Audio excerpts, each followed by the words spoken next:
ever click on red flag videos and wonder if you may be the red flag? Do you know what?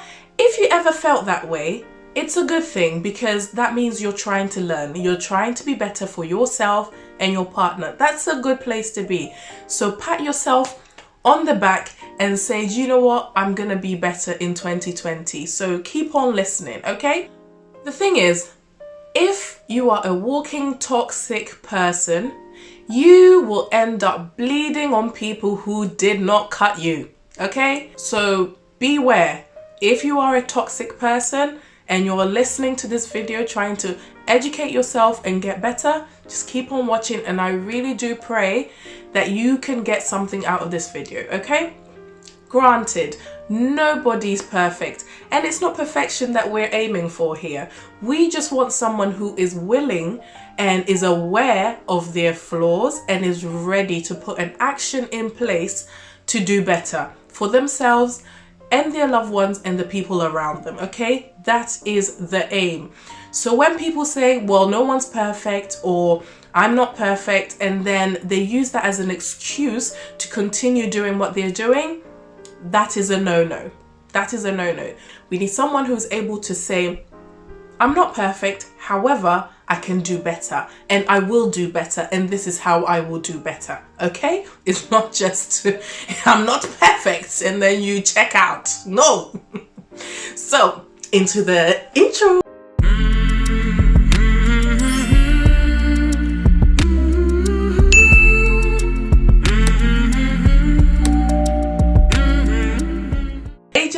Welcome back to my channel. We've got another video, because the first red flags video has done great. The feedback I've been getting from it, from my married folks, from my divorced folks, from my single folks, thank you all.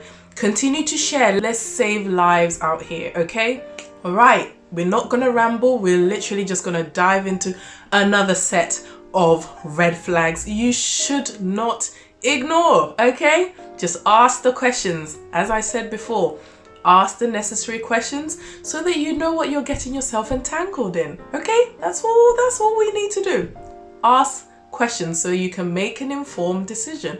All right? So beware of people who are very critical, okay? They're not trying to give you constructive criticism. They're just trying to nitpick at you, and nothing is ever good enough for them. Beware of such a person, because you will be morphing yourself, changing yourself, and chasing them. And this applies to women and men. So just apply it to whoever you are and whoever the opposite partner is. Put your gender there and try to, some people are so used to the dysfunction that they grew up in their childhood, or just the people around them. That is all they know. They love the drama. So whenever anything is peaceful, going well, they freak out. So they need to instigate. They need to bring some drama in there, some fire, because dysfunction has been normalized as they've been growing up. Dysfunction has been normalized. So that is all they know. So if you wonder, why are we always fighting about nothing? We're not getting anywhere. We're just arguing for arguing's sake. No, just beware. Stability just freaks them out, okay? So just be mindful of such a person. If it's not something you can deal with, you might want to just step away from that relationship altogether, okay? Just ask the necessary questions. The next observation is someone who is unambitious, unmotivated, undisciplined, and if this is all coupled up with someone who isn't hardworking as well, just be very, very vigilant, because this can later down the line, you will end up having to try to inject them, try to spoon feed the ambition, the discipline, the can-do attitude. And it can be very draining, especially if it's from the man's side, because masculine men are meant to be the providers. So if you have a feminine man, he would want you, the woman, to be masculine and take care of him. Okay, the roles are reversed, and they will do it in a way that is very normalized, and you will think that it's okay. So just be aware of that. no job, no money coming in, no providing, just be careful. For example, I know somebody who fully completed a CV and applied for jobs for their significant other, but it just didn't work because they felt emasculated, like you're trying to tell them what to do. Meanwhile, they themselves lack the motivation or the urgency to do those things for themselves. So the ego was bruised, but then in between all that, they still couldn't appreciate that, you know, as a man, you need to be going out to go and get a job. Even as a woman, if you lose your job or anything like that, if you're not a stay-at-home mom, surely you would want to get your bills paid and stuff. So, you know, you need that person who has that thing inherent in them, okay? Please listen to me because this point is very important. Some things are inherent, okay? It's inside you. It's inbuilt. It's in your character to be proactive, to be like, use your initiative to just do stuff. Whereas some people just, no, it's not in them. So you cannot spoon feed. I said I was going to speak properly this year. Oh. But yeah, so be mindful of that, okay? Another observation, somebody who isn't able to stick to their word. When they say A, they don't end up doing A. Their word means absolutely nothing. Maybe they're constantly cancelling plans with you. They're constantly rescheduling plans with you. It's like their priorities, you know, not really in there. When they say, I promise I will do this, they don't really do that. Just be aware, man or woman, it may be that this person is not necessarily trustworthy. They can't really keep their word. They may just be saying something to just get you off their back. So again, ask the necessary questions, please, okay? Maybe they lack the planning capabilities, are just non-existent. They lack accountability. Be careful. Just ask the necessary questions. Open your eyes and look. Look at the pattern. Look at the pattern, okay? This is specifically for if your significant other is a man, okay? A guy who is always asking you for money, a tenner here, a fiver there, just be careful. They may just always be asking you for the money and never giving it back to you. If you're doing this in the beginning of your relationship, or even when you're not even in a relationship, imagine what it's going to be when you're married to this person. They may be just using you as a bank, money bank or something like that. Someone, it's just an ease. You're just an option there. They're not necessarily choosing you, but they'll only choose you if they need you to lend them some money. And sometimes women, we feel like, oh, okay, it's okay, let me just show him that, you know, I care about him. That's why I'm going to give him this. And even say, oh, you don't have to pay me back. That is how men test to see how much they can get away with you financially, and then later on emotionally and mentally, okay? So just be very careful. Run, sis. Next minute, you're paying for your own ring or you're paying for your own wedding, okay? I have heard countless stories from my marriage folks, okay? So please listen to me. Next minute, you are paying your way into your own marriage, okay? The man will never respect you because the foundation of that marriage was just, respect was never there. No. I hope you're hearing me. Another observation, somebody who is a lone ranger. A lone ranger is, I would say, I gave that name. Hopefully it is what it is. Basically someone who is maybe the only child, has grown up living life by himself, you know, moved away from the parents and stuff. He's not really used to like a family unit. Just be careful with this person and observe their character and their behavior towards you. They may, sometimes they haven't had any practice being unified, so being in a unit, with their family, with their siblings and stuff like that. They just haven't had that. So stability, unity and coming together isn't something that is inherent. It's something that they would have to really want to learn. Again, it's a risk that you, the woman, would have to take, or the man will have to take, and try to educate them if you want to take on that burden. But just be observant. If it's not inherent in them that they want this unit, they will freak out the minute you try to love them too much, or even just generally show them any sign of love, because they haven't had it growing up. It's not a feeling that they're familiar with, so they might freak out.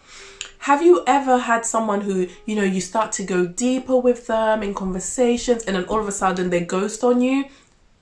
That's probably one example, one of, you know, 100 examples of what it could be. They freaked out because now it seems like it's getting a bit serious and they're not quite familiar with that feeling. So just be mindful of that. Just be careful. Another thing I would like you to be mindful of is, if you're a woman seeking a man, just be mindful of the age difference, okay? The age difference. Yes, they say age is just a number, but be careful, because I've noticed that with my married folks that I've spoken to, if there's a lot of age difference between them, if the woman's much younger than them, and then I'll talk about if the woman is older than the man. So if the woman is young, much younger, let's say 10 years, 9 years, 8 years, you find that even if you're bringing your needs or your concerns, or maybe you want a change of behavior in the marriage or in the relationship, if the man has a very fragile ego, they might see it like you're trying to control them, or you're trying to be their mum, okay?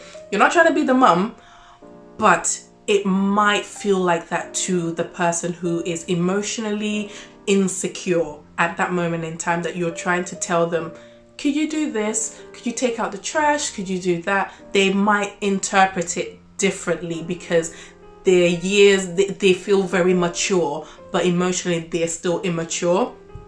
I hope that point is making sense. So just be mindful of the age difference. So if you're a woman and your man is younger than you, sometimes the woman might come across as a bit of a masculine alpha female type of thing, because you want to control everything. So the man may feel like at sometimes when they want to be all macho and take the lead, if the woman is on the aggressive and masculine side, that can also be a bit of an issue in the relationship. So again, if you're going into the marriage or into the relationship, just be mindful of both sides of the story, or both sides of the spectrum, okay? For my married folks, I have a video coming up very soon for, you know, the issues that you're facing. I've heard you and I'm praying about it, and I will write down some notes for, you know, the ones that you want to stay, you want to work on your marriage, but you just don't know how to go about it. So I'll bring that video soon. So don't forget to subscribe and hit that bell notification so you don't miss the video when it comes out, okay?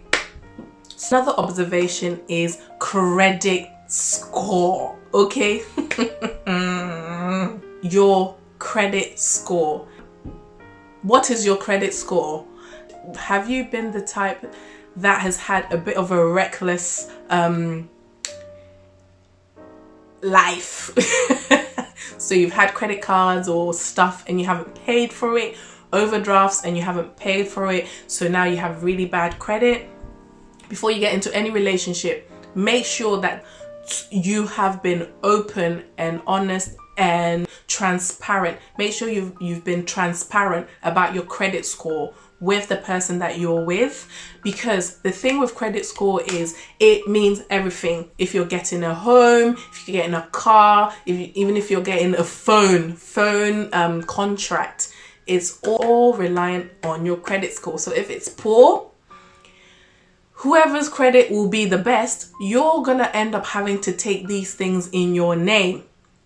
Okay, so if you're taking these things in your name, coupled with that observation about the previous observation where the man doesn't like to work or the woman doesn't like to work, you're going to have to pay those bills for something that you didn't take. You're not the one using it. So let's say it's a mobile phone, that a phone contract that you've taken out for your man or your woman, and they're not responsible.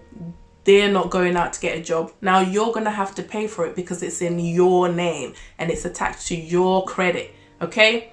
I've had to pay for stuff that I did not have any part to play in it, but because it was attached to my name and my credit, I had to sort it out because my credit is excellent. So I didn't want anything to mess that up. But yeah, I've been blindsided by this, so be very careful about credit score. Check it just right now. Call your significant other and ask them, are they in the 900s or are they in the 200s? Hundreds. Bin.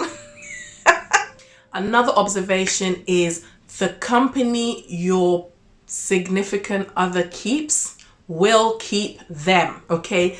The people they surround themselves with, are they good company? Because eventually it will rub off on your significant other, okay? And especially if they tell you not to communicate with any of their friends or leave your friends for just them, just be mindful of the type of person you're with, okay? The company they keep will keep them, and it can be away from you, okay? You might have a guy who will never come home because he's with his friends. You might have a girl always out drinking with her girls, and then maybe even having booty calls. Off topic. If you haven't seen my sex video, this one is going to be down in the description, but I'll go and watch it. It's going to really help you, I promise you. There's a whole series that I'm starting, so I think you'll be quite excited about that. Next observation is addictions, okay? What is this person you're engaged with? What is their coping mechanism? Is it smoking? Is it drinking? Is it pornography? Ask the questions. And if it's you the toxic one. What are your addictions? Be transparent with your significant other. Let them know this is your weakness and it's something you're working to overcome. Not necessarily accept me for who I am. If someone says accept me for who I am and you cannot accept them for who they are, please, the door, go now. Because if you try to love them more in order to change them from them addictions, no. I'm sure even you yourself, you're not toxic. You're saying you're not toxic. Imagine when you go through things in your life, what is your coping mechanism? Do you turn to God? Do you turn to your phone? Do you turn to your best friends? You have to think of that. How easy it is to just pick up the phone and talk to your friends, or how easy it is to just pick up the chocolate to eat. Okay, so imagine if it's someone who just wants to pick up the weed or pick up the alcohol. Okay, so just be mindful of how easy that is. Ask the questions and be very vigilant. And the last observation is if they are a narcissist. Now, I can't even break that personality disorder in this video because I'm going to do a whole series on it. I even have a special guest who I'll be bringing on the channel because I think that he is he's done his research and he's experienced it as well. Life within a narcissist. So life within a narcissist, can I even talk? Life with a narcissist. So I think it would be nice to also hear a male's point of view. So that will be another series altogether. Yeah. I'm not going to tackle that in this video because it will be too long. But yeah, this brings us to the end of the video. Thank you so much for tuning in and, sharing and liking and commenting. People, I really need you to comment down below. I know you have my numbers and I know you have my social media handles and I love the messages. But when you send that, please also write something down and encourage someone in the comment section. It would really, really help me. Okay, let's get the dialogue going. I always say that. Let's get the dialogue going in the description. And yeah, let us save lives out here. Okay. All right. So Until next time, take care and God bless. Bye bye.